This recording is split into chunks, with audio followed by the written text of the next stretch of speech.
Salut les amis! 大家好! minasan, konnichiwa! 안녕하세요, 여러분. 미지입니다. 그럼 시작해볼까요? Start! 90 days ago, I challenged myself to learn French, Chinese, Japanese, and Korean every single day. So you might be wondering, why did I decide to learn 4 languages at once? Why 90 days? Did it actually work? And most importantly, what actually worked?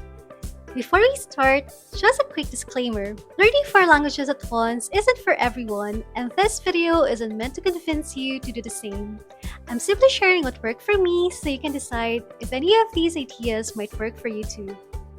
Honestly, my original plan was to do a 6-month lock-in challenge focused only on Korean. But the more I thought about it, the more I realized that I was forcing myself into a goal that I wasn't genuinely excited about yet. At that time, I kept going back and forth between Korean and Japanese. I also wanted to continue learning French, and since my goal for this year was simply to become 1% better every day with my target languages, I started wondering, what if I just learned them all? Chinese also came back into the picture because I became curious how many Chinese characters I could recognize by the end of the year if I studied just a few minutes every day. I even thought about adding Spanish and Italian too, just because I thought it would be fun to compare them while learning French. But I also know myself. I love learning languages, but I think 4 is probably the maximum that I can realistically study every day without feeling overwhelmed. As for why I chose 90 days, 30 days felt too short to see meaningful progress, while 6 months felt too big of a commitment. 90 days felt like the perfect middle ground. I also like thinking of it as 1 quarter of the year. Every 3 months, I can reflect on what's working, make adjustments, and start the next chapter with a clearer direction. Going into this challenge, I actually had a pretty clear plan. My goal was actually simple, to become 1% better every day in all of my target languages. That idea was inspired by Atomic Habits by James Clear. Instead of focusing on how many words or grammar points I needed to learn each day, I simply wanted to keep showing up and trust that those small efforts would eventually add up. Looking back, I can't really tell you exactly how many words or grammar points I learned, but I can tell you this. I can recognize more Chinese characters than I could 90 days ago. I understand more Japanese when watching anime and listening to Japanese songs. I find it easier to think and express myself in Korean, and I can now understand and say simple things in French. None of those improvements felt dramatic on their own, but together, they remind me that small progress really does add up. Learning 4 languages every day for 90 days taught me a lot more than just how to balance multiple languages. Looking back, I realized there are 5 things that made this challenge sustainable for me. First was setting language priorities. One thing that really helped me was accepting that not every language needed to be treated equally. Before, I used to feel guilty whenever I spent more time studying one language than another. This time, I decided from the beginning that each language would have a different priority. Korean was my main focus. Japanese was on maintenance mode. Chinese was mainly Hanzi and vocabulary practice, and French was light immersion. That one decision removed so much unnecessary pressure.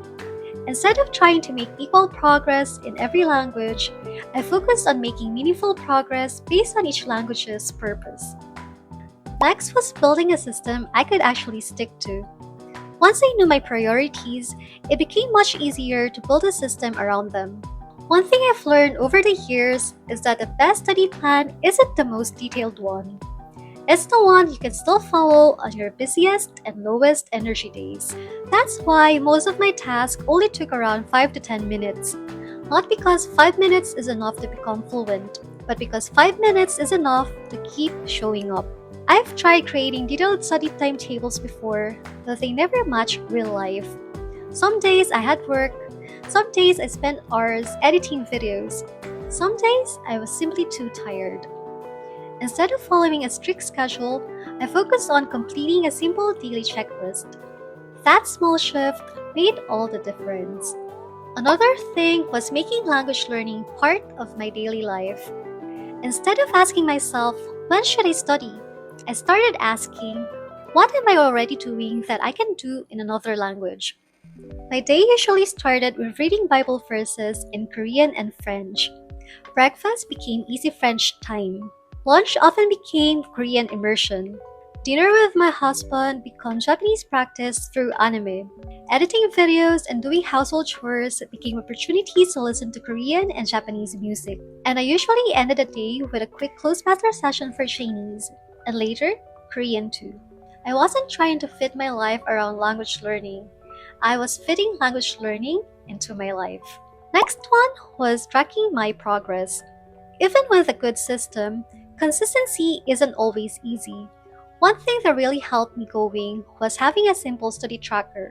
I just used Google Sheets where I recorded my study hours and the activities I did for each language every day. Seeing those rows fill up became surprisingly motivating. Whenever I looked at my tracker, I didn't want to leave a day blank. It reminded me that even a few minutes of studying was still progress.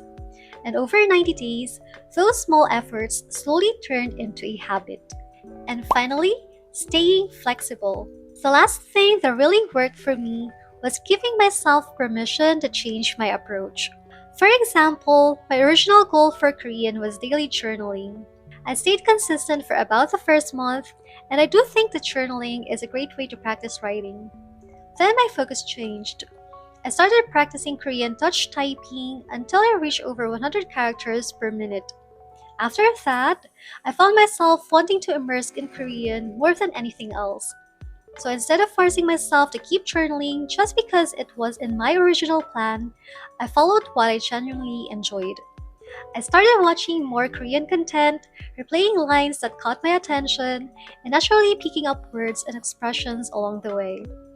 Looking back, I don't think changing my study method meant I lacked discipline. I think it meant I was paying attention to what kept me excited to learn. Sometimes the best thing you can do isn't to stick to the original plan.